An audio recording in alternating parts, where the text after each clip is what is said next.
एक revision petition दाखल केली होती, ती पिटिशन देखील सर्वोच्च न्यायालयाने रद्दबातल केली आहे। त्यामुळे आत्ताच्या परिस्थितीमध्ये महाराष्ट्रामध्ये कुठलंही राजकीय आरक्षण ओबीसी करता शिल्लक राहिलेलं नाही। या संदर्भात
कॉन्स्टिट्यूशन बेंचने कृष्णमूर्तीच्या केसमध्ये जे सांगितलेलं आहे त्याप्रमाणे कारवाई करा आणि आम्हाला पुढच्या तारखेला कळवा।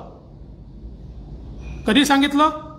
13/12/2019 सरकारने 13/12/2019 पासून 2/3/2021 पर्यंत म्हणजे 15 महिने केवळ तारखा मागितल्या। 15 महिने आणि 15 महिन्यानंतर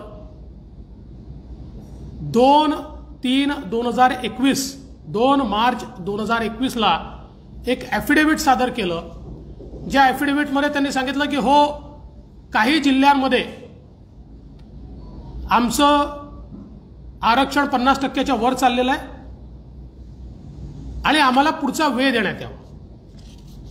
आणि ज्यावेळेस अशा प्रकारचा वेळ मागितला, दुर्दैवाने आम्ही जो ऑर्डिनन्स काढला होता तो ऑर्डिनन्स हा त्याच्या पुढच्या म्हणजे नवीन सरकार आल्यानंतर पहिल्या अधिवेशनामध्ये तो कायद्यामध्ये परिवर्तित करायला पाहिजे होता। सरकारने तो ऑर्डिनन्स लॅप्स करून टाकला।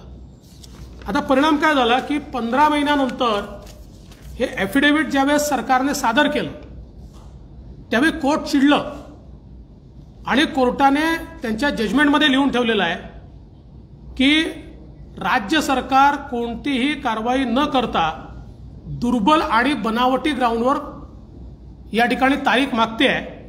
त्यामुळे आता आम्ही अशी तारीख देऊ शकत नाही आणि लगेच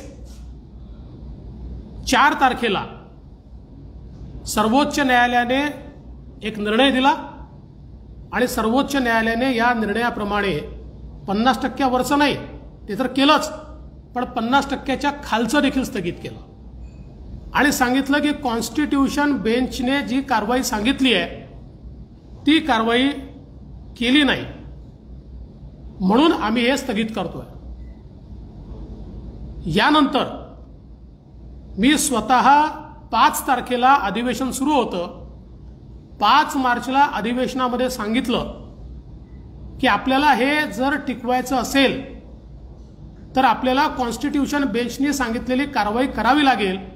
आणि ती कारवाई म्हणजे काय, तर राज्य मागासवर्ग आयोग गठीत करावा लागेल, त्याला एम्पिरिकल डाटा कलेक्ट करायला सांगावा लागेल आणि त्याच्या आधारावर आपलं आरक्षण जस्टिफाय करावं लागेल, तरच आता हे यापुढे टिकू शकतं. लगेच सभागृहामध्ये ठरलं की माननीय मुख्यमंत्र्यांकडे बैठक होईल. माननीय मुख्यमंत्र्यांकडे बैठक झाली आणि त्या बैठकीमध्ये हे स्पष्टपणे मी मांडलं की आपल्याला आता याच्यामध्ये कृष्णमूर्ती जजमेंट प्रमाणे पुढची कारवाई करावी लागेल. एकतर आम्ही जो प्रपोर्शनलचा काढला होता तोचा कायदा करावा लागेल, पण आता नुसता कायदा करून होणार नाही, कारण हे जजमेंट आलंय. याच्यासोबत राज्य मागासवर्ग आयोग गठीत करावा लागेल, त्यांना एम्पिरिकल डाटा तयार करायला लावावा लागेल, त्याच्या आधारावर आपल्याला पुन्हा एकदा आरक्षणाचा कायदा किंवा त्या संदर्भातलं अमेंडमेंट करावं लागेल. मी ज्यावेळेस हे मांडलं त्यावेळेस राज्याचे महाअधिवक्ता त्या ठिकाणी होते, त्यांनी त्याला दुजोरा दिला. विधी सचिव होते, त्यांनी दुजोरा दिला. त्या ठिकाणी आमच्या काळातले जे ग्रामविकास सचिव होते, ज्यांनी तो ऑर्डिनन्स काढला होता ते होते, त्यांनी त्याला दुजोरा दिला आणि तिथे ठरलं की याप्रमाणे आपण कारवाई करू. परंतु त्यानंतर जे निवेदन सरकारने केलं ते वेगळ्याच प्रकारचं केलं. त्यात कुठेही राज्य मागासवर्ग आयोग गठीत करणार वगैरे किंवा कधीपर्यंत करणार हे काहीच सरकारने सांगितलं नाही. आणि ते न करता सरकार रिव्हिजनमध्ये गेली आणि मार्चपासनं तर जूनपर्यंत हा सगळा वेळ सरकारने घालवला. राज्य मागासवर्ग आयोग तयार केला नाही. या दरम्यान 5 पत्र मी सरकारला पाठवले की आपल्याला कृष्णमूर्तीच्या जजमेंट प्रमाणे केल्याशिवाय ओबीसीचं आरक्षण आपण वाचवू शकत नाही. पण एकाही पत्रावर कुठलीही कारवाई झाली नाही आणि फायनली ते जजमेंट आलं. आता आपण पुन्हा शून्यावर आलो. आत्तापर्यंत जर आपण राज्य मागासवर्ग आयोग तयार केला असता तर एम्पिरिकल डाटा जमा करण्याचं काम सुरू होऊ शकलं असतं आणि आपल्याला कदाचित पुढच्या महिन्या 2 महिन्यामध्ये हे आरक्षण पुनर्स्थापित करता आलं असतं. परंतु दुर्दैवाने आमचे मंत्री या 15 महिन्याच्या काळामध्ये मोर्चे काढण्यामध्ये मग्न होते. एकीकडे ओबीसी आरक्षणाचा मुर्दा पडत होता आणि मंत्री मोर्चे काढत होते. अशा प्रकारची अवस्था आपल्याला पाहायला मिळाली.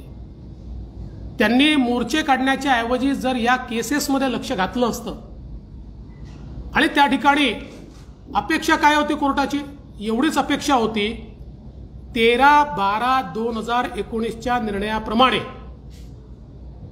केवळ राज्य मागासवर्ग आयोग आपण गठीत करून कोर्टाला सांगितलं असतं की आपण जे सांगितलंय स्ट्रिक्टली अकॉर्डिंग टू जे कृष्णमूर्ती त्या प्रकारे आम्ही आता के कृष्णमूर्ती त्या प्रकारे आम्ही कारवाई सुरू केली आहे, तरीही कोर्टाने हा आदेश दिला नसता. 8 वेळा आपण तारखा याच्यामध्ये घेतलेल्या आहेत. आता याच्यात एक अजून गोष्ट मला सांगायची आहे. सातत्याने हे सांगितलं जातं की ओबीसीची जनगणना करावी लागेल, जनगणना केली पाहिजे, त्याला आमचं समर्थन आहे. पण या आरक्षणाकरता जनगणनेची आवश्यकता नाही आहे. याचं कारण तुम्ही जर कृष्णमूर्ती जजमेंटचा पॅरा 48 आणि त्यातलं कन्क्लुजन 3 पॅरा 48 कन्क्लुजन 3 बघितलं, त्यात त्यांनी सेन्सस नाही म्हटलंय, त्यात त्यांनी एम्पेरिकल डाटा म्हटलंय. कंटेम्पररी एम्पेरिकल डाटा याचा अर्थ असा आहे की कुठलाही डाटा जो रिसर्च करून काढलाय एक उदाहरण द्यायचं झालं तर मराठा आरक्षणाच्या वेळी आपण सेन्सस नाही केलेला, आपण एम्पेरिकल डाटा राज्य मागासवर्ग आयोगाकडनं तयार केला आणि मराठा आरक्षणाचं जजमेंट जर तुम्ही बघितलं तर त्या जजमेंटमध्ये स्पष्टपणे त्यांनी म्हटलंय की आम्ही हा जो डेटा आमच्यासमोर सादर झालाय हा क्वेश्चन करत नाही सर्वोच्च न्यायालयाने, त्याच्या निष्कर्षावर त्यांनी सांगितलंय, पण डेटा त्यांनी कुठेही क्वेश्चन केला नाही, कारण एम्पेरिकल डाटा करावा लागतो जसा आपण मराठा आरक्षणाच्या वेळेस केला. त्यामुळे हे जे सांगितलं जात आहे की आता ओबीसीची जनगणना केल्याशिवाय आरक्षण मिळत नाही, हेही खोटं बोललं जात आहे, चुकीचं सांगितलं जात आहे. आणि हे त्या दिवशी देखील मी स्वतः मुख्यमंत्र्यांच्या बैठकीत सांगितलं की एम्पेरिकल डाटा तयार करायचा आहे. जनगणना मोठी आहे, ती इतर कारणाकरता करू, पण याच्याकरता एम्पेरिकल डाटा आहे. आणि त्याही वेळेस राज्याचे महाअधिवक्ता साहेबांनी म्हटलं होतं हे बरोबर आहे, एम्पेरिकल डाटा तयार करायचा आहे, जनगणनेची पूर्ण आवश्यकता नाही आहे. आणि म्हणून एकूणच जर आपण बघितलं तर या सगळ्या ओबीसीच्या आरक्षणाच्या याच्यामध्ये मी खरं म्हणजे मला याच्यात राजकारण करायचं नव्हतं, पण काही लोक काही झालं की मागच्या सरकारवर टाकतात. तेव्हा आमच्या सरकारच्या काळामध्ये ऑर्डिनन्स काढून कोर्टाने तो ऍक्सेप्ट केलाय आणि या सरकारला 13/12/2019 जो आदेश दिला तो 15 महिने न पाळल्यामुळे या सरकारने, आणि करायचं काय होतं, फक्त राज्य मागासवर्ग आयोग गठीत करून एम्पेरिकल डाटा आम्ही कोलेक्ट करतोय किंवा कलेक्ट करतोय एवढं जरी सांगितलं असतं तरी कोर्टाने आदेश दिला नसता. तर मला जाणीवपूर्वक याच्यामध्ये या आदेशातले काही पार्ट वाचून दाखवायचे आहेत, ज्याच्यामध्ये आपण बघा 13/12/2019 माननीय सर्वोच्च न्यायालयाने काय म्हटलंय. त्यांनी असं म्हटलंय, if no justification can be offered the state government shall take corrective measures to ensure that the dictum of the Constitution bench of Supreme Court is complied with in its letter and spirit before next date of hearing and report compliance in that regard. म्हणजे काय म्हटलं तर कृष्णमूर्तीच्या जजमेंटमध्ये जी process सांगितली आहे ती पूर्ण करून आम्हाला पुढच्या डेटला सांगा. म्हणजे ते काय कोर्टाला समजत नाही का की लगेच ही काही होऊ शकत नाही. त्याचा अर्थच एवढा आहे की कृष्णमूर्तींच्या जजमेंटमध्ये जो मी पॅराग्राफ सांगितला 48 त्याच्या कन्क्लुजन 3 मध्ये सांगितल्याप्रमाणे एम्पेरिकल डाटा तयार करण्याकरता राज्य मागासवर्ग आयोगाचं गठन करणं एवढंच अपेक्षित या ठिकाणी आहे. पण हे आपण 15 महिने केलं नाही. आणि आपण जो काही 4-2 मी 2 म्हणालो ते 4-2 ला एफिडेव्हिट सादर केलाय आणि निर्णय 4-3चा आहे. त्याचे एफिडेव्हिट आपण सादर केलाय, त्याच्यामध्ये आपण plainly considered that reservation exceeds 50%, म्हणजे आपण मान्य करून टाकलं की आमचं आहे 50% वर, पण कुठलंही जस्टिफिकेशन खालचं वरचं काहीच दिलं नाही. आणि त्यानंतर 15 महिन्यानंतर सुप्रीम कोर्टाला यांनी ज्यावेळेस तारीख मागितली त्या सुप्रीम कोर्ट काय म्हणताय, we therefore fail to understand as to why the state government wants further hearing of the matter on such flimsy and specious ground to observe sobriety we say no more. इतकं स्पष्टपणे आणि हे करून सर्वोच्च न्यायालयाने या ठिकाणी हे आरक्षण स्थगित केलेलं आहे. आता आमची मागणी एवढीच आहे, अजूनही वेळ गेलेली नाहीये. किमान 50% आतलं जे आहे हे आरक्षण तर आपण तात्काळ रिस्टोर करू शकतो. त्या दृष्टीनं आता तरी विना विलंब राज्य सरकारने राज्य मागासवर्ग आयोग तयार करावा आणि डेटा एम्पेरिकल डेटा हा कलेक्ट करण्याकरता सुरुवात करावी. आमच्या काळामध्ये आम्ही कोर्टाला हेही सांगितलं होतं की जो एसीसीसीचा सर्वे आहे तो सर्वे आमच्याकडे आहे, पण तो बायफर्केटेड नाहीये. म्हणजे राज्यांना तो सर्वे देताना तो बायफर्केट करून दिला नाही आणि तो जुन्याच केंद्रातल्या सरकारचा 2011 सालचा निर्णय आहे. पण त्याच्यावर आधारितही एम्पिरिकल डाटा तयार होऊ शकतो. त्याचं बायफर्केशन केलं तरी एम्पिरिकल डाटा तयार होतो. आपण ते 3, 4, 5, 4 महिन्यात, 3 महिन्यात, 2 महिन्यात, जास्त स्टाफ लागला तर 2 महिन्यात आपण त्याचं बायफर्केशन करू शकतो. किंवा एम्पिरिकल डाटा तयार करण्याकरता आपण जर चांगल्या काही संस्था नेमल्या तर प्रत्येक जिल्ह्यातल्या शाळांमध्ये विद्यार्थी किती, त्यातले ओबीसी किती, वेगवेगळ्या पद्धतीने हा सायंटिफिक डाटा तयार करायचा, ही जनगणना करायची नाहीये. त्यामुळे हे जर राज्य सरकारने केलं तर मला असं वाटतं आत्ता फॉर्च्युनेटली सगळ्या निवडणुका पुढे गेल्या आहेत. नजीकच्या भविष्यामध्ये कोरोनामुळे निवडणुका होतील असं वाटत नाहीये. त्यामुळे ह्या मधल्या काळात ही कारवाई जर राज्य सरकारने केली तर किमान 50% आतलं ओबीसीचं आरक्षण हे बहाल करता येईल.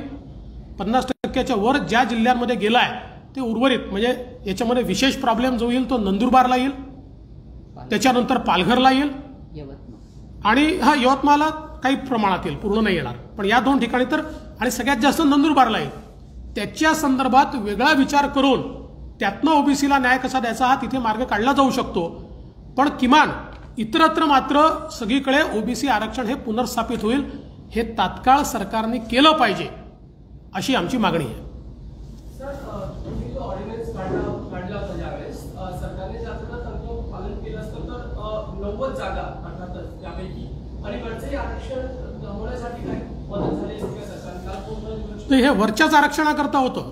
ते जर त्यावेळी खालचं आरक्षण तर वाचलंच होतं. वरच्या आरक्षणाचे जे 130 जागा चालल्या होत्या त्यातल्या 90 जागा वाचल्या असत्या. सर, काँग्रेसकडून वारंवार आरोप केला जातोय की म्हणजे तुम्ही म्हणला की काही झालं तरी मागच्या सरकारकडे किंवा केंद्राकडे, नाना पटोलेंची परवा प्रेस झाली होती, त्यांनी स्पष्टपणे सांगितलं की आरक्षण देखील म्हणजे मराठा आरक्षण असेल किंवा ओबीसी आरक्षण ते फक्त फडणवीसांमुळे गेलं असतं. मी पुराव्यासहित बोलतो.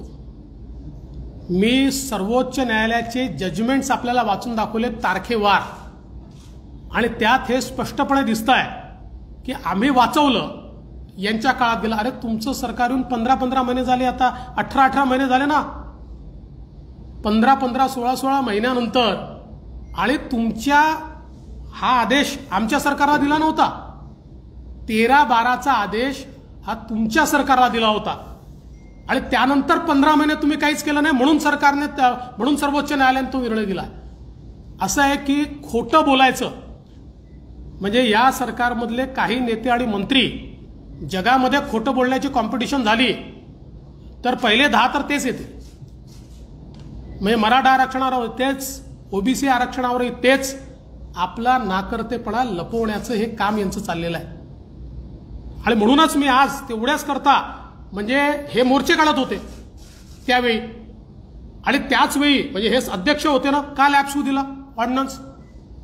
का त्यावेळी एम्पिरिकल डाटा तयार करण्याकरता 15 महिने होते ना तुमच्याजवळ? का राज्य मागासवर्ग आयोग गठीत नाही केला? फक्त रोज उठायचं. आता परवा मी बघितलं, परवा वडेट्टीवारजी असं म्हणाले की आता मागासवर्ग आयोग तयार करावा लागेल, त्याशिवाय मिळू शकत नाही. अरे 15 महिन्यापासून हेच मी सांगतोय. 5 पत्र तुम्हाला याकरताच दिले मी की हे करावं लागेल. आता ज्यावेळेस तुम्ही जागे होताय, आताही नाही केलं, अजूनही केला नाही, आता तरी करा. तयार केला आणि सगळं जस्ट म्हणतात न्यूमेरिकल डेटा कलेक्ट करायला किती कालावधी लागतो? कारण तुम्ही पण तयारी त्या पद्धतीने करत होता तर सरकारला किती कालावधी लागतो? बघा, माझं मत असं आहे की एम्पिरिकल डाटा तयार करण्याकरता आपण जास्त एजन्सीज लावल्या तर जास्त लवकर डेटा तयार होतो. कारण हा सॅम्पल सर्वे असतो, सॅम्पल साईज मोठा असतो आणि त्याच्यामध्ये कोर्टाचं म्हणणं काय असतं किंवा एम्पिरिकल डाटाच्या संदर्भात की तो सायंटिफिक असला पाहिजे. म्हणजे पद्धती जी आहे कलेक्शनची ती सायंटिफिक असली पाहिजे. जसं आपण मराठा आरक्षणाच्या वेळेस 5 एजन्सीज लावल्या होत्या, टाटा इन्स्टिट्यूटपासनं तर अगदी आपली पुण्याची कुठली त्या सगळ्या जे काही इन्स्टिट्यूट आहेत या सगळ्या लावल्या होत्या. त्यांनी डेटा तयार केला आणि तो डेटा सर्वोच्च न्यायालयाने मान्य केला आपला. त्यामुळे हे करणं कठीण नाही आहे आणि आता वेळ आहे ना आपल्याकडे. आता मला वाटत नाही की यावर्षी तरी कुठल्या निवडणुका होतील, कारण आता मी बघितलं राज्य सरकारने निवडणूक आयोगाला ऑलरेडी पत्र पाठवलेलं आहे. त्यामुळे आपल्याजवळ भरपूर वेळ आहे. पुढच्या कुठल्याही निवडणुकीच्या आधी आपण हे केलं तर किमान 50% आतलं रिझर्वेशन तरी आपण वाचवू शकतो.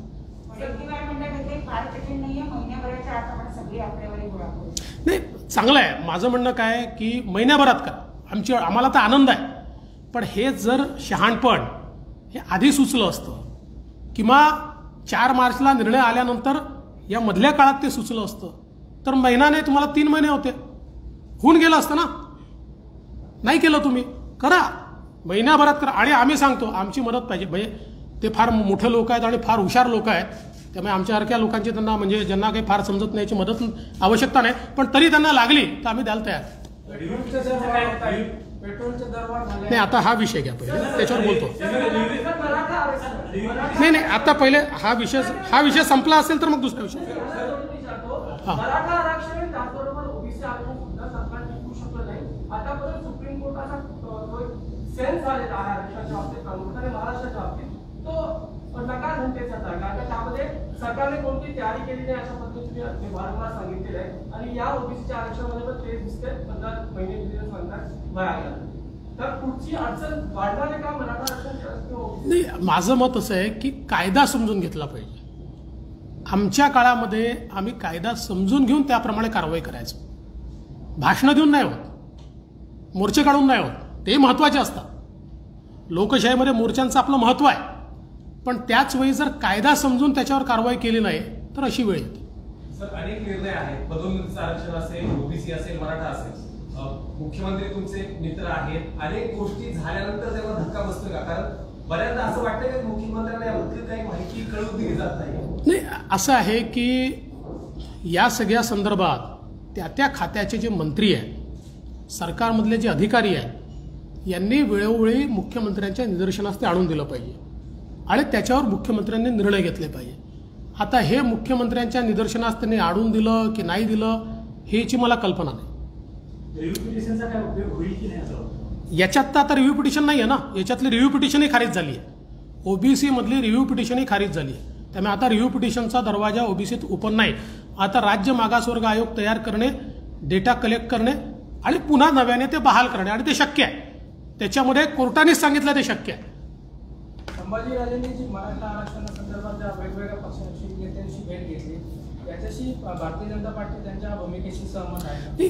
संभाजी महाराजांनी वेगवेगळ्या नेत्यांची भेट घेणं यात काहीच गैर नाही आहे.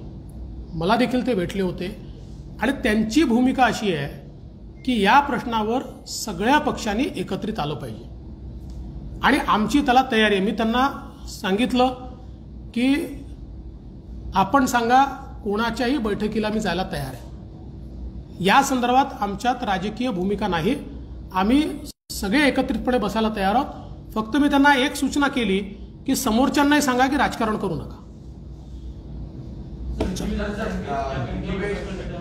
हाँ, देखिए महाराष्ट्र में जो ओबीसी को स्थानीय निकाय चुनाव में आरक्षण मिला था, इस सरकार के कारण वो आरक्षण अभी रद्द हो गया है, कैंसिल हो गया है, निरस्त हो गया है.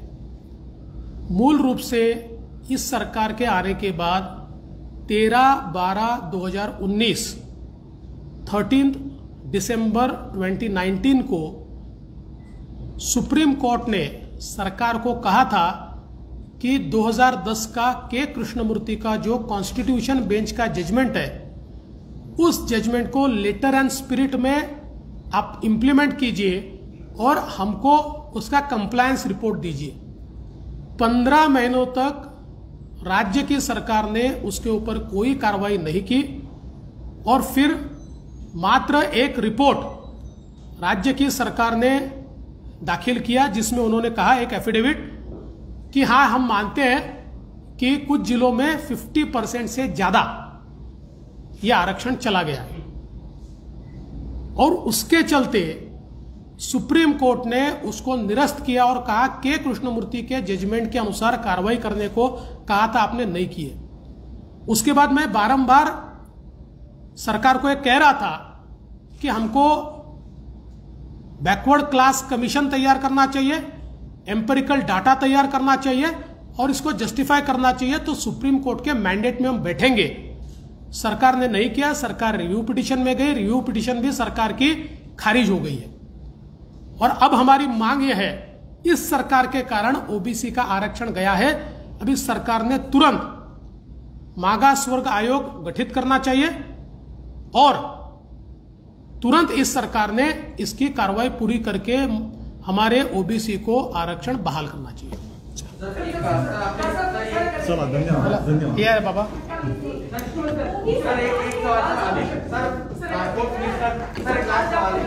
ट्रांसपोर्ट मिनिस्टर एक गंभीर आरोप जो है वो लगाए हुए हैं उन्हीं के विभाग के एक अधिकारी ने, और जांच जो है वो शुरू कर दी गई है, लेकिन मंत्री का कहना है कि केवल राजनीतिक तौर पर मुझे बदनाम करने के लिए इस तरह के आरोप लगाए जा रहे हैं। देखिए, ये जो सारे आरोप लगे हैं ये उन्हीं के खाते के लोगों ने लगाए हुए हैं और अब इसके ऊपर पुलिस जांच कर रही है।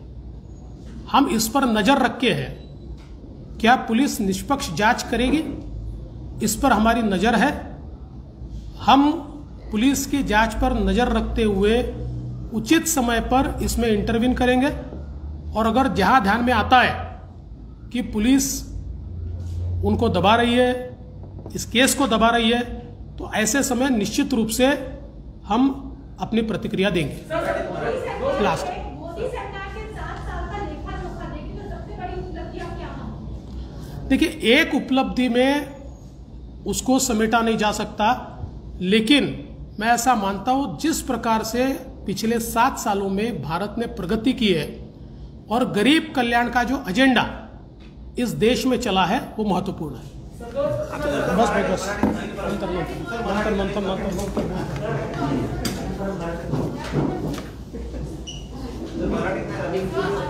मंतर